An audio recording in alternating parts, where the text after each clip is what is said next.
Hello everyone. आज की इस क्लास में मैं आप सभी को एसएससी जीडी के लिए मैथ का एक्सपेक्टेड पेपर कराने वाली हूं। तो आज है expected paper number 22। Expected paper number 22 है। स्टार्ट करती हूं आज की इस क्लास।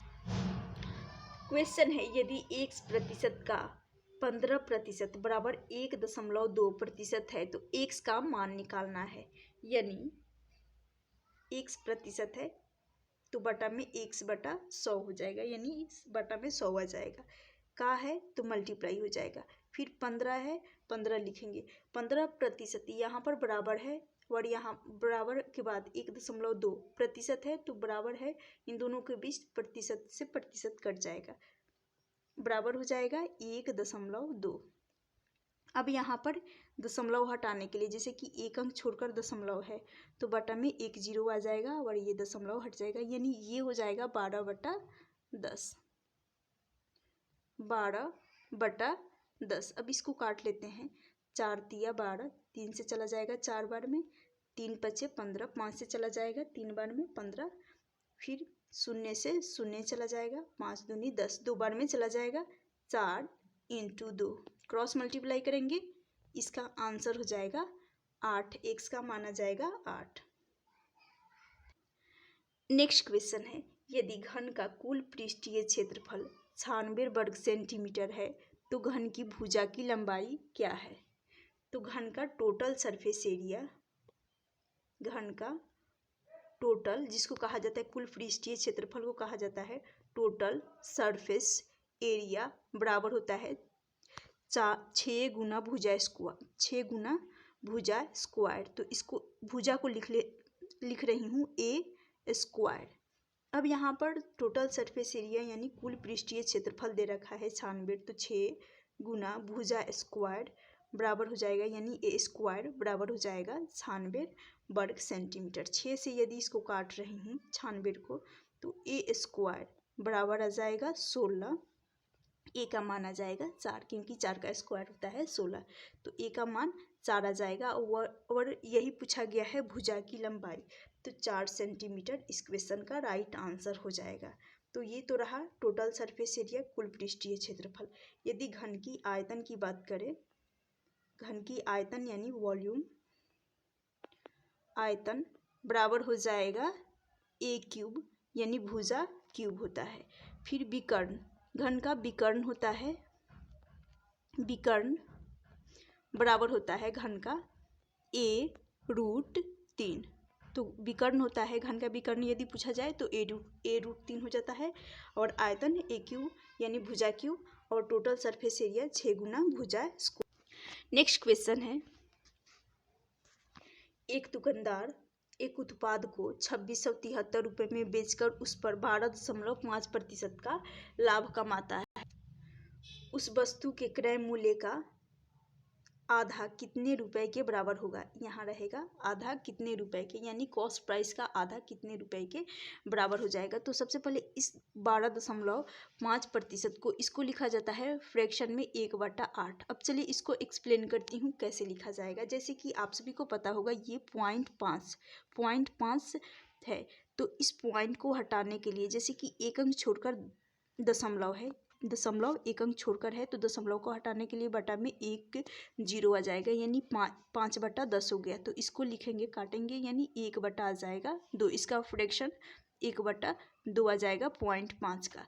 तो क्यों ना, जैसे कि ये है 12.5, इसको लिख रही हूँ 12 सही, 0.5 को 1/2 लिखा जाएगा, तो 12 सही 1/2। अब इसको सॉल्व करेंगे तो ये हो जाएगा 12 दूनी के 24, 24 + 1 यानी 25 आ रहा है इसका फ्रैक्शन, बटा में 2 भी रहेगा, साथ में परसेंटेज है, तो इस परसेंटेज का मतलब यानी बटा में आता है 100, तो 100 × 2 कर रही हूँ तो 200 हो जाएगा। क्या आएगा 200। तो 25/200, इसको यदि सॉल्व करते हैं तो 25 से ये 200 8 बार में चला जाएगा, क्योंकि 25 और 8 का मल्टीपल 200 बन जाएगा, तो 1/8, इसलिए इसका फ्रैक्शन वैल्यू 1/8 आएगा।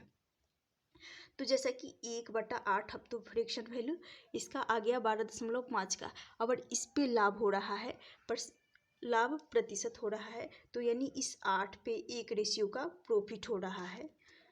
और ये जो डिनोमिनेटर हर में रहता है ये है कॉस्ट प्राइस का रेशियो, और ये एक रेशियो है ये प्रॉफिट का है। तो यहाँ से आ जाएगा कॉस्ट प्राइस और सेलिंग प्राइस ले लेते हैं। कॉस्ट प्राइस यदि 8 है तो एक रेशियो का प्रॉफिट होने के कारण सेलिंग प्राइस हो जाएगा 9 रेशियो। अब यहाँ पर कहा गया है उत्पाद को 2673 रुपये में, तो ये जो सेलिंग प्राइस का रेशियो है 9 रेशियो, इसको 2673 रुपये के बराबर कर देती हूँ। तो जब बराबर करूँगी यानी तो 9 से इसको काट रही हूँ यदि, तो ये चला जाएगा 9 दूनी 18, 2 बार में चला जाएगा, फिर ये चला जाएगा 9 बार में 7 बार में, यानी 297 आ गया। अब यहाँ पर 297 आ गया और कॉस्ट प्राइस जो कि 8 रेशियो है, तो 8 इंटू 297 कर लेंगे तो क्रय मूल्य निकल कर आ जाएगा, लेकिन उसका आधा कहा गया है। 297 इंटू 8 करेंगे, उसके बाद इसके आधा कहा गया है क्योंकि क्रय मूल्य का आधा तो 1/2 भी करना होगा, 1/2, तो इसको ऐसे लिख दे रही हूँ 1/2। अब इसको सॉल्व करते हैं, तो जब सॉल्व करेंगे तो ये चला जाएगा 4 दूनी 8, 4 बार में 297 इंटू 4, तो ये चला जाएगा, इसका मल्टीपल हो जाएगा ऑप्शन, क्योंकि यूनिट डिजिट से किया जा सकता है, 7 चौक 28। ऑप्शन सी इस क्वेश्चन का राइट आंसर हो जाएगा।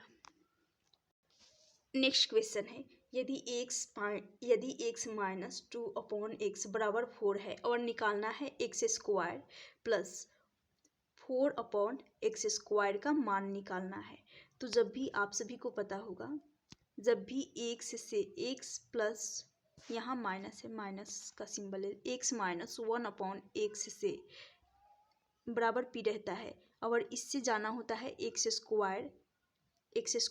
प्लस 1/x² पे, तो उसके लिए क्या किया जाता है p²। यहाँ यदि माइनस होता है तो इसका अपोजिट साइन p² प्लस 2 किया जाता है, इसका अपोजिट साइन माइनस है तो प्लस आ जाएगा। अब चलिए, लेकिन यहाँ पर ये भी ख्याल रखना होता है कि यहाँ सिमेट्रिक नहीं है, यहाँ सिमेट्रिक नहीं है, सामान्य नहीं है।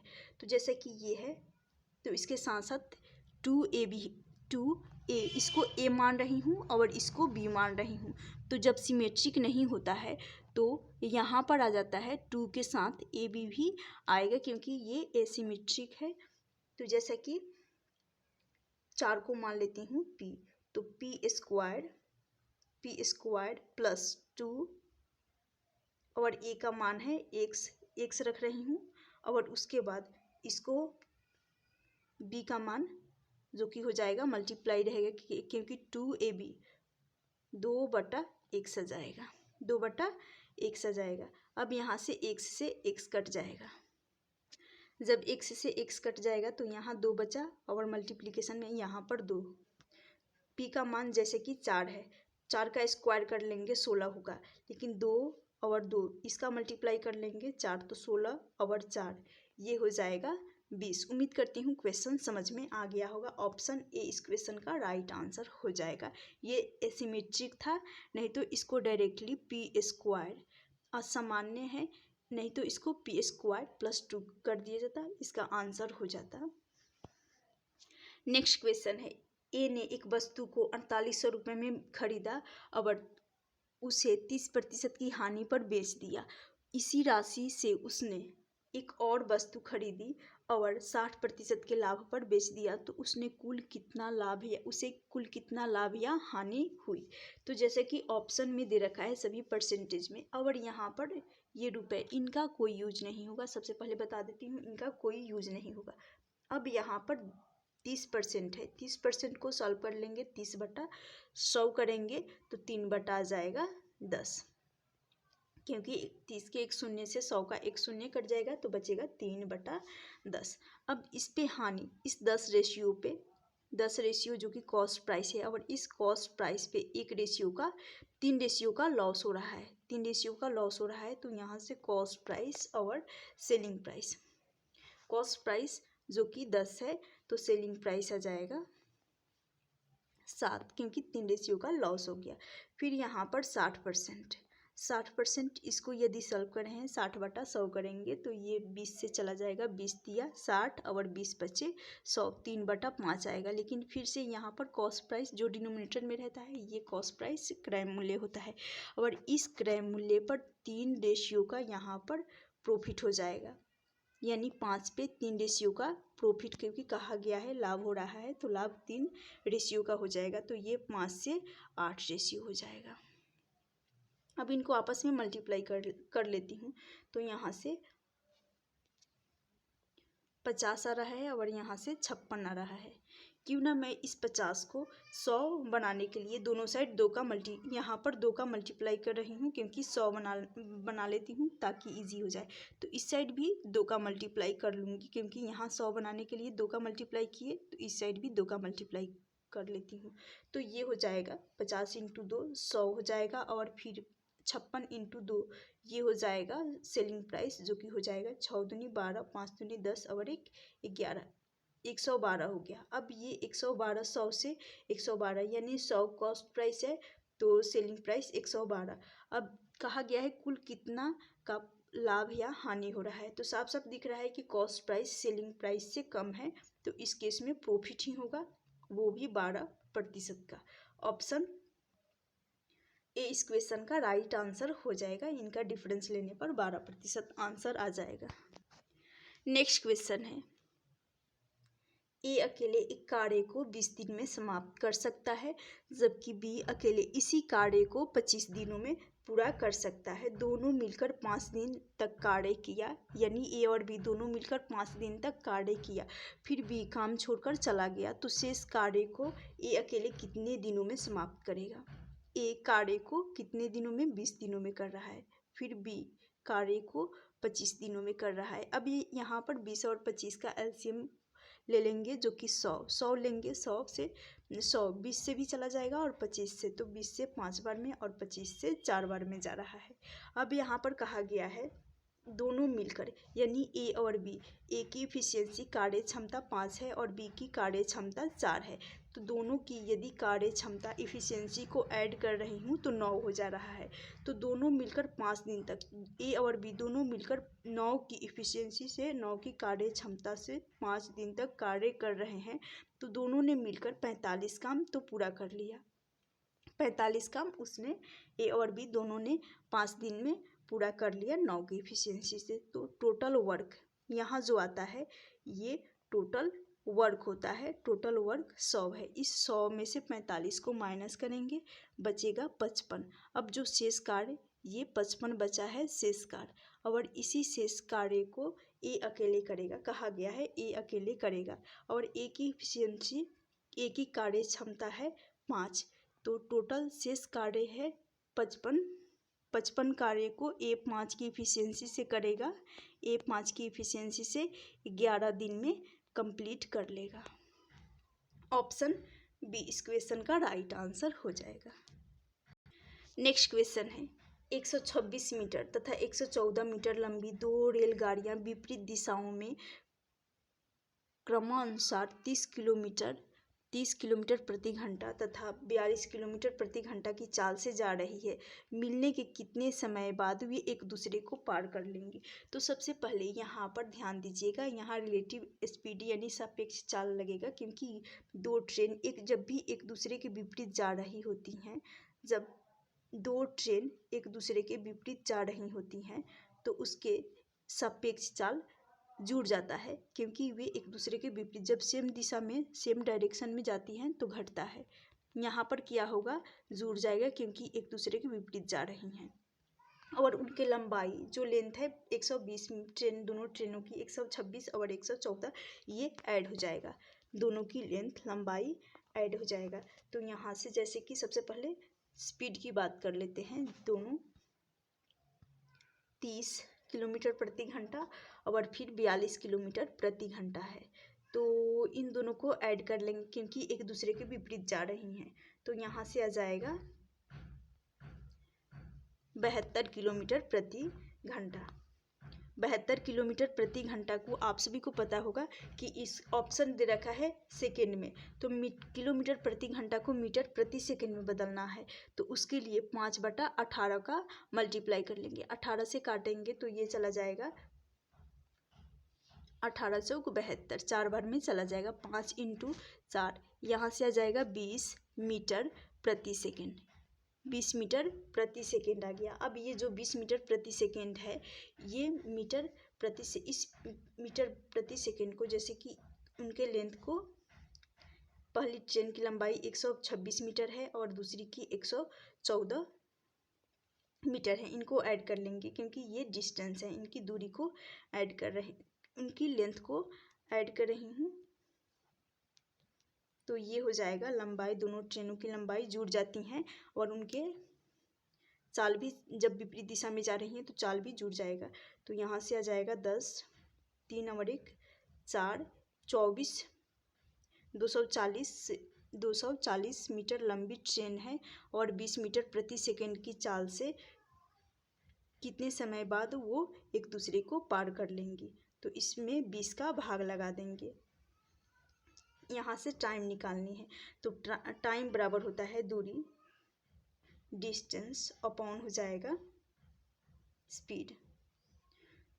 तो इसमें भाग लगाएंगे तो ये चला जाएगा 12 सेकेंड। इस क्वेश्चन का राइट आंसर हो जाएगा ऑप्शन डी। ऑप्शन डी इस क्वेश्चन का राइट आंसर हो जाएगा। एक संख्या 54 से उतनी अधिक है, यहाँ पर रहेगा अधिक, उतनी अधिक है जितनी 82 से कम है। संख्या ज्ञात करनी है। तो कुछ नहीं करना है, ये सिंपल क्वेश्चन है। संख्या को मान लेंगे x। अब संख्या 54 से उतनी अधिक, अधिक या कम का मतलब होता है वही डिफरेंस। तो ये हो जाएगा अधिक है तो x माइनस संख्या, x माइनस आ जाएगा 54। फिर कहा गया है, बराबर कर लेते हैं, फिर कहा गया है जितनी 82 से कम है, तो 82 में से उस संख्या को जिसको x मानी हूँ 82 में से घटा लेती हूँ। अब यहाँ से ये हो जाएगा 2x हो जाएगा, इसको बराबर कर लेंगे 82 प्लस 54 के, 82 प्लस 54 के ऐड हो जाएगा 82 प्लस 54। अब यहाँ से x का माना जाएगा 2x बराबर हो जाएगा 4 और 2 6, 8 5 13, 136। 2 से चला जाएगा, ये x का माना जाएगा 2 से चला जाएगा, 6 दूनी 12 और 8 दूनी 16, x का माना जाएगा 68। 6 से चला जाएगा, x का मान 68 निकल कर आ जाएगा, यानी संख्या 68 निकल कर आ जाएगी। ऑप्शन बी इस क्वेश्चन का राइट आंसर होगा। नेक्स्ट क्वेश्चन है, 3 ग्वाले ए बी सी मिलकर एक चारागाह 26,600 रुपये, चारागाह का 26,600 रुपये किराए पर लेते हैं। और ए कहा गया है, ए अपनी 18 गाय 4 महीने चराता है, 18 गाय 4 महीने चराता है। फिर बी 16 गाय 4 महीने चराता है और सी अपनी 14 गाय 16 गाय 6 महीने चराता है। सी अपने 14 गाय 7 महीने के लिए चराता है। बी को इसके लिए कितने रुपए देना होगा। सिंपल क्वेश्चन है, तो यहाँ से हो जाएगा 18, ए का ए बी और सी ले लेते हैं। ए 18 गाय है, कितने महीनों के लिए चरा रहा है, 4 महीने के लिए। फिर बी का 16 गाय है और गाय को 6 महीने के लिए चरा रहा है। और फिर सी 14 गाय को 7 महीने के लिए। अब यहाँ पर इनको आपस में मल्टीप्लाई कर लेंगे, तो यहाँ से आ जाएगा 18 चौक 72, 96 और यहाँ से आएगा 98। इसको काट लेते हैं, सिंपल रेशियो इसको बना लेते हैं। सिंपल रेशियो बनाएंगे, ये चला जाएगा 2 से 36 दूनी 72, 48 दूनी के 96, यहाँ 49 आएगा, यहाँ रहेगा 98 और यहाँ पर आ जाएगा 49। 2 से काट रही हूँ यदि इन सभी को। तो ये हो गया सिंपल रेशियो 36 48। ए का हो गया 36 रेशियो, बी का 48 और सी का 49 रेशियो। अब ये तीनों रेशियो अब नहीं कट पाएगा। तो चलिए इसको सॉल्व कर लेते हैं। तो जैसा कहा गया है बी, इसके लिए कितने रुपए बी को देना होगा। बी का है 48 रेशियो और चारागाह का 26,600 रुपये। इसको मल्टीप्लाई कर लेंगे। बी का है 48 क्योंकि बी का निकालना है और टोटल को बटा में आ जाएगा। टोटल ऐड करेंगे तो बटा में आ जाएगा। तो यहाँ से 8 और ये हो जाएगा। इन सभी को ऐड कर रही हूँ। 133 निकल कर आ जाएगा। 13 दूनी 26, 3 दूनी 6 यानी 200 आ रहा है। 200 इंटू 48 करने पर ये हो जाएगा 9600 रुपये। ऑप्शन ए इस क्वेश्चन का राइट आंसर हो जाएगा।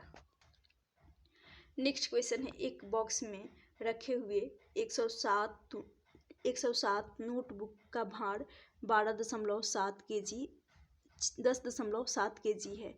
बॉक्स में एक नोटबुक और रखने पर इसका औसत भार 10.8 kg हो जाता है। तो नए बुक का मान निकालना है। तो यहाँ पर लेफ्ट और ज्वाइंट कंसेप्ट से बता रही हूँ। तो जैसा कि 107 नोटबुक है, उसका औसत भार 10.7 kg है। तो यहाँ से आ जाएगा 10, एवरेज को लिख रही हूँ 10.7 प्लस 107 नोटबुक था, उसमें एक और रखा गया तो 107 प्लस हो जाएगा, एक और रखेंगे क्योंकि, तो ये हो जाएगा 108। जितना रखा जाता है तो बटा में यहाँ पर एक ही रहेगा। अब यहाँ आता है इन दोनों के एवरेज डिफरेंस यानी पुराना वाला, ये नया वाला एवरेज है 10.8 क्योंकि एक रखने पर 10.8 kg बढ़ रहा है और पहले वाला है 10.7 kg 10.7 kg। तो यहाँ से साफ साफ दिख रहा है 0.1 का डिफरेंस हो रहा है इनके बीच, यानी 0.1 का अंतर आ रहा है एवरेज में। अब यहाँ से इनको आपस में मल्टीप्लाई करने पर वही रहेगा, यानी 1.7 प्लस ये 108 है। अब इस 108 में 0.1 का मल्टीप्लाई करने पर ये बन जाएगा 10.8। इनको ऐड कर रही हूँ।